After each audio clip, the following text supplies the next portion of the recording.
Setelah mengatakan kalau alasannya datang ke tempat tersebut hanya untuk mendiskusikan pembatalan pertunangan mereka, pada saat Putri Priscilla akan melanjutkan perkataannya, Pangeran Zion lalu memotong dan langsung menyetujui usulan dari Putri Priscilla tersebut, sehingga Putri Priscilla pun merasa bingung.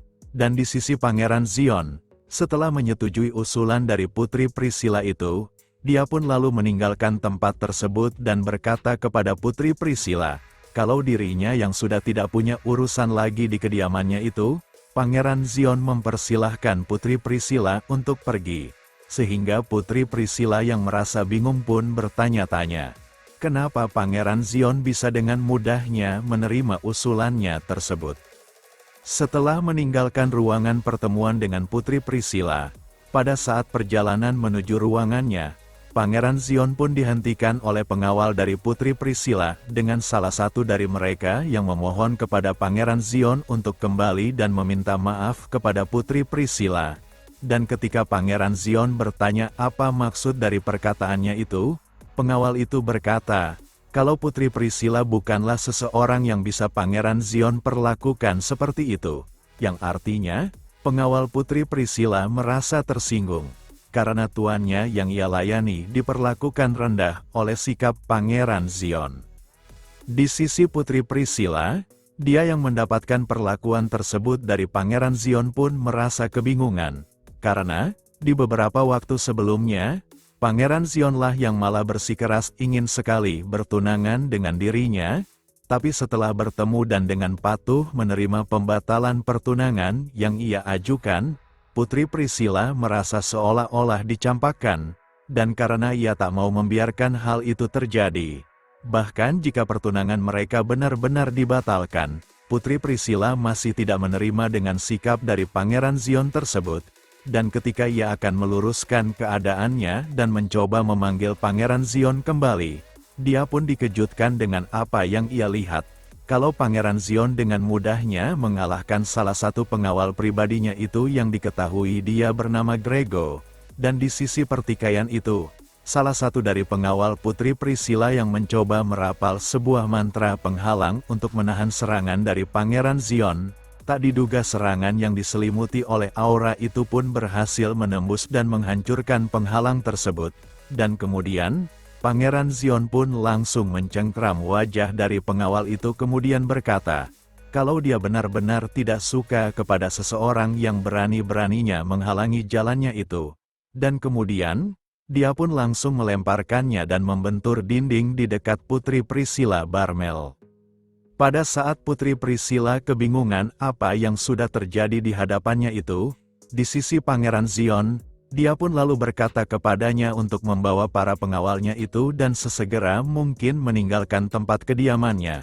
Namun, karena penasaran dengan sesuatu hal terhadap Pangeran Zion, Putri Priscilla pun memberikan alasan kepada Pangeran Zion, kalau untuk mengurus pembatalan pertunangan mereka, Putri Priscilla berkata kalau dia harus mengurus banyak hal agar pembatalan pertunangan tersebut bisa dilakukan. Jadi, Putri Priscilla meminta kepada Pangeran Zion untuk membiarkannya tinggal di tempat tersebut beberapa hari. Dan di sisi Pangeran Zion, awalnya dia tidak mengizinkan hal tersebut. Tapi setelah ia pikir-pikir, hal itu bisa ia manfaatkan untuk tujuan selanjutnya. Karena, jika ia bisa menggunakan red trait milik Putri Priscilla yang membuatnya menjadi Princess of Misfortune seperti yang ada di novel, mungkin hal itu bisa ia manfaatkan untuk menemukan musuh sebenarnya di dalam istana. Dan akhirnya, Pangeran Zion pun memberikan izin kepada Putri untuk tinggal di kediamannya itu. Setelah 3 hari berlalu, Putri Priscilla yang masih berada di kediaman Pangeran Zion pun mulai merasa kesal.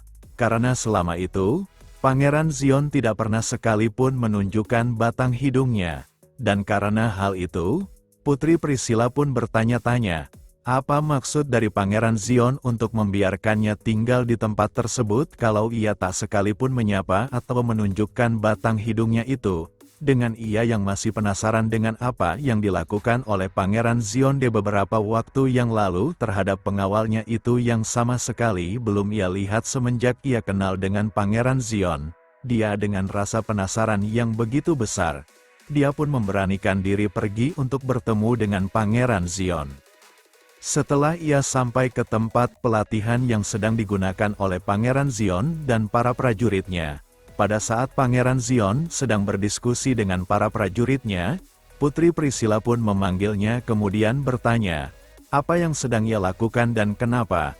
Semenjak dirinya tinggal di tempat tersebut, Pangeran Xion sama sekali tidak menunjukkan wajahnya itu.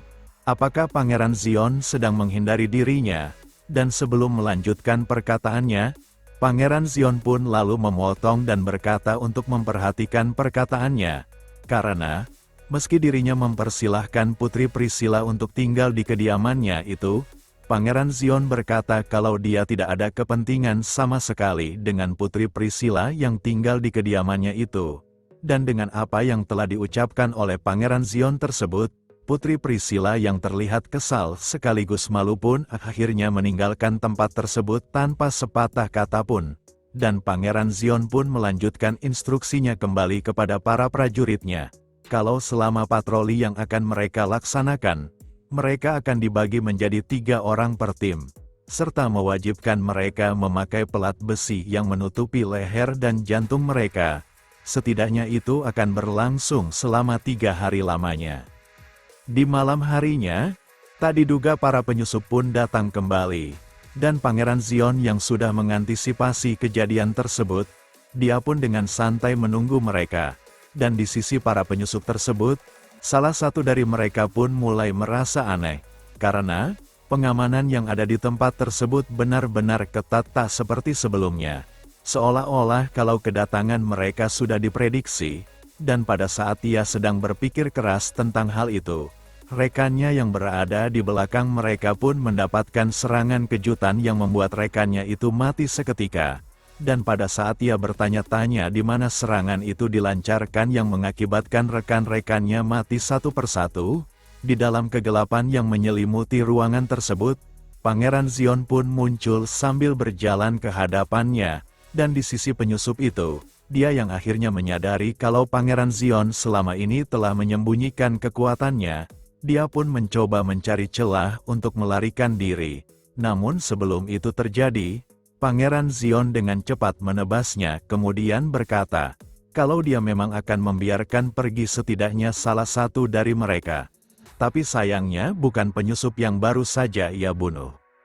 Setelah berhasil membunuh para penyusup itu, tak berselang lama Pangeran Xion pun mendengar suara ledakan mana dari seseorang magisian, dan saat ia bertanya-tanya siapa orang tersebut karena di istana itu tidak ada seorang pengguna mage sama sekali, dia pun akhirnya teringat, kalau ada seorang mage yang ada di kediamannya itu antara lain adalah Putri Priscilla, dan di ruangan Putri Priscilla, dia yang terlihat sedang bertarung dengan para penyusup.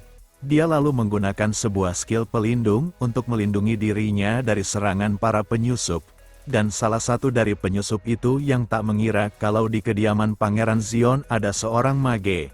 Tanpa pikir panjang, dia pun lalu melompat untuk melancarkan sebuah serangan, dan pada saat serangan itu berbenturan dengan pertahanan sihir dari Putri Priscilla, tak diduga serangan tersebut bisa menghancurkan pertahanan itu.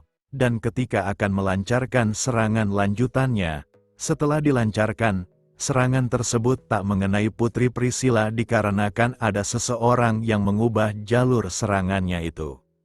Pada saat ia kebingungan dengan apa yang terjadi, sebuah serangan dari belakang pun datang dan langsung membunuhnya. Dan ternyata, serangan tersebut dilakukan oleh Pangeran Xion, dan di sisi rekan dari penyusup itu, dia yang terlihat sedang bersembunyi sambil membaca situasi yang terjadi, dia pun lalu melarikan diri dari tempat tersebut untuk melaporkan semua hal yang sudah terjadi. Namun, Pangeran Xion yang menyadari itu, dia pun lalu menggunakan teknik pelacakan dari kemampuan Black Star-nya yang hanya bisa terlihat oleh dirinya sendiri. Sehingga, Pangeran Xion pun bisa dengan mudah melacak keberadaan penyusup tersebut, sekaligus bisa mendapatkan informasi di mana letak persis dari markas penyusup itu. Keesokan harinya, Pangeran Xion yang kedatangan seorang tamu pun terlihat sedang bersiap-siap untuk menemui tamu tersebut, dan di waktu itu, Pangeran Xion berkata dalam hatinya, Kalau meski sebuah hal bagus karena kemampuan Black Star telah mencapai tingkatan 1 star, tapi hal tersebut sangat membebani tubuh lemahnya itu. Dan karena hal tersebut, Pangeran Xion pun mencoba mencari cara agar ia bisa dengan cepat memperkuat tubuh lemahnya itu. Setelah Pangeran Xion sudah selesai dan memasuki ruangan tamu yang sedang menunggunya, diketahui tamu tersebut adalah kakaknya yang bernama Evelyn Agnes. Dan diketahui, di dalam novel Chronicles of the Hero of the Frosimar, Evelyn adalah karakter yang paling dekat dengan karakter utama selain Hero.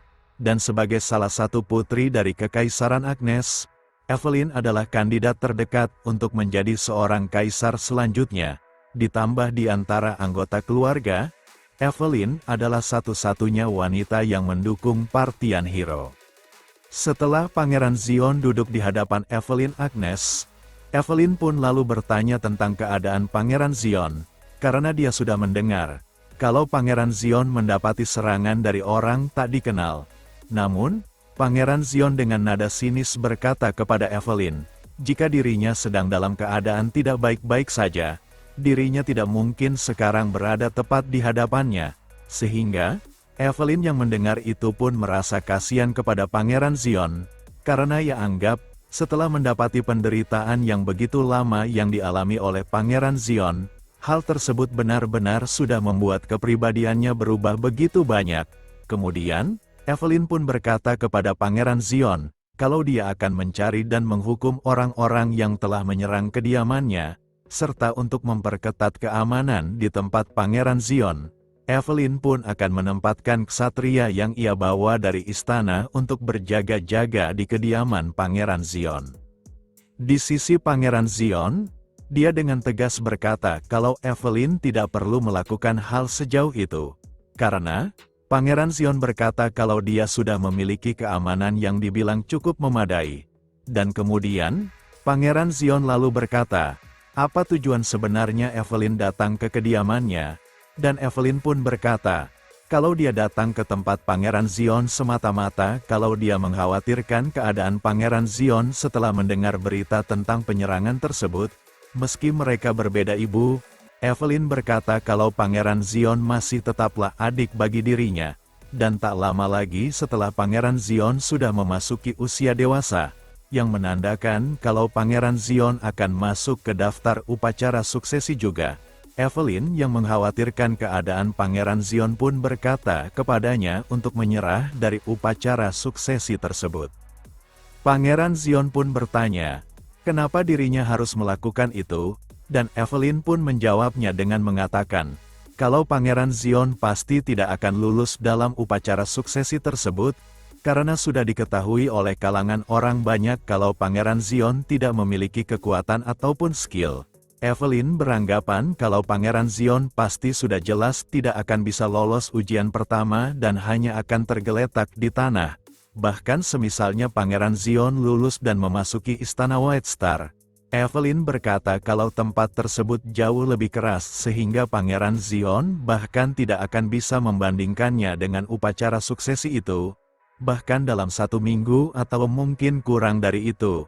Evelyn dengan tegas sambil menggunakan kekuatannya untuk menekan Pangeran Xion agar dia sadar kalau tempat tersebut sangatlah berbahaya. Dia pun berkata kalau Pangeran Xion pasti tidak akan bisa bertahan, dan menyuruhnya untuk menyerah, dan diketahui, kemampuan yang digunakan oleh Evelyn bernama Celestial Star Sea, kekuatan yang hanya diturunkan pada keturunan langsung keluarga Istana Agnes, yang bisa mengambil alih segala sesuatu di dunia dengan otoritas tersebut, namun tak disangka, tanpa terpengaruh oleh kemampuan dari Evelyn tersebut, Pangeran Xion dengan santainya berkata kepada Evelyn, siapa yang bilang kalau dirinya tidak mempunyai kekuatan seperti orang lain? Next, kita lanjut di part selanjutnya. Terima kasih.